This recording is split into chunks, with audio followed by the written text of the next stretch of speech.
শিক্ষা যা আমি আমার নানুমণি থেকে পেয়েছিলাম। একদিন বৃষ্টি ভেজা বিকালে জানালার পাশে আমি আর আমার নানুমণি বসেছিলাম। আমি আমার জীবনের কিছু সমস্যা বলছিলাম আর কাঁদছিলাম। নানুমণি চুপচাপ শুনলেন, কিছুক্ষণ পর বললেন, আমাকে এক কাপ চা বানিয়ে দাও। আমি চা বানানোর জন্য গরম পানি, কাপ, টি ব্যাগ নিয়ে এলাম, বানালাম। কিছুক্ষণ পর তিনি আমাকে জিজ্ঞেস করলেন, গরম পানি কি টি ব্যাগকে বদলে দিয়েছে আপু? আমি বললাম, না তো নানুমণি, গরম পানি শুধু ভেতরে কি ছিল সেটাই বের করে এনেছে। নানুমণি মৃদু হেসে বললেন, জীবনের কঠিন সময়ও ঠিক এমন আপু। কঠিন সময় তোমাকে তৈরি করে না, সে শুধু প্রকাশ করে তোমার ভেতরে আসলে কি আছে। সেদিন আমি বুঝেছিলাম, যখন জীবনে ঝড় আসে তখন আমাদের আসল চরিত্র সামনে চলে আসে।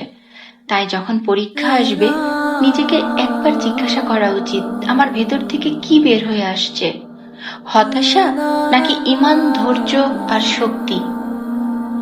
মনে রাখা উচিত, কঠিন সময় চরিত্রকে তৈরি করে না, প্রকাশ করে।